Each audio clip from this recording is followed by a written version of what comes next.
Mabuhay! Hello, my name is Rei Crizaldo, and I serve as a Theological Commission Coordinator of the World Evangelical Alliance. Today, I am going to share with you the final part of the three biblical reflections on the unchanging purpose of God in a changing world. In the previous sessions, we looked into the story of God creating a home that will be a dwelling place for Him and all of His creation.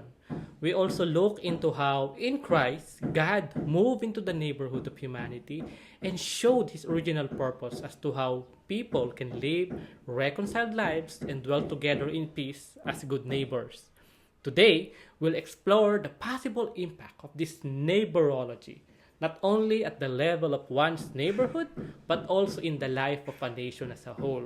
For the past 2 days, we've been anchoring our biblical reflections on the broad arc of the Bible's narrative about creation and the coming recreation of all things. We mentioned that in between is the story and calling of the nation of Israel and how Jesus came in to continue the story. Our reflection has now taken us into the story of the community whom Jesus tasked to continue with the next chapters of the ongoing work of the reconciliation of all things. This is the story of the church, Christ's very own hands and feet in this world.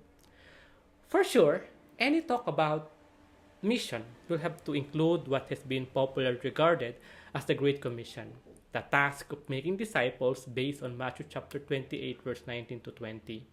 Though, of course, we need to issue the reminder that the other gospel writers have their own version of the so-called commission for the followers of Christ. For Mark, it would be to preach the gospel to all creation.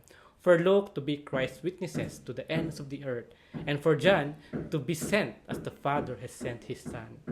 All of it emphasizes a specific aspect of the role the church has to play in the broad purpose of reconciliation.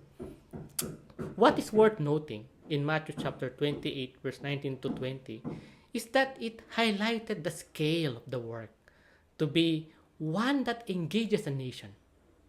Of course, this does not refer to what we understand now as nation states, which is pretty much a modern arrangement, but ethne in the sense of people living together bound by culture, languages, and history. We recognize how it has become an unfortunate phenomenon of today that the same people can be split and divided by borders, zones, and walls enacted by the logic of politics and power. Nonetheless, the mandate of the commission remains: whole nations have to be discipled or to learn the ways of Christ. Sadly, this passage has been taken to mean the making of disciples who can make more disciples, an emphasis on a mechanism of religious multiplication which distracts from the more deeper aspect of the measure of godly transformation, a measure that involves everything that Christ has taught and how this will have an impact on each and every aspect of a nation's life, the culture of its people, and the values they are born into. This is no longer just about the reconciling power of what Christ accomplished at the cross to alter an individual's life, but how the cross can change structures, mental, political, social, spiritual, among others, that are deeply embedded in a society. Evangelicals have often have no problem with the former. Of course, people can be born again. But as to the latter, opinions differ. Can systems find renewal as well in the gospel?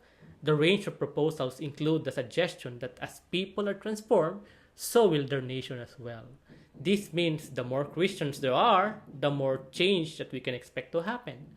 But this has not always been the case, as it is very possible for Christians to be molded and to be conformed to the patterns of this world instead of to the purposes of God.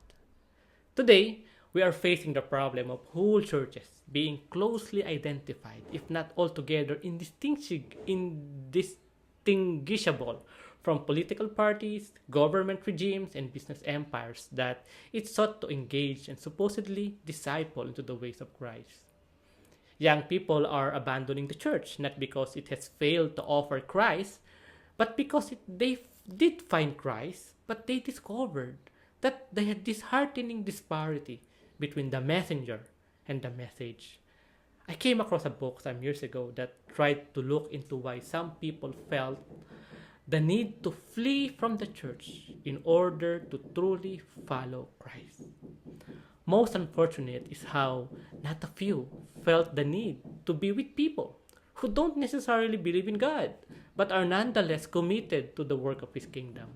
What do we do in instances wherein the biggest barrier to God's work of restoring all things back to His will proved to be the undoing of the church itself? Perhaps the first thing to say is that this is not the story of the community whom Christ has entrusted with His commission. At least, this is not supposed to be how the chapters are to turn out. The New Testament theologian N.T. Wright made a curious suggestion that the church is actually in the unfinished chapters of the fifth act of God's story of redemption. We don't have much time to look into this proposal, but suffice it to say that it tells us that we are in the middle of Christ's victory on Easter morning and its culmination upon His return. And in the meantime, we are to fill in the missing chapters by inviting people to join in the project and show the rest of the world that God's story continues to roll and unfold. But these unfinished chapters require a kind of improvisation, a faithful but creative attempt to carry on with what the apostles and the early church have started. Apostle Paul showed the way and laid down the foundations of what it takes to improvise from a Jewish context to the context of Greeks and the Romans.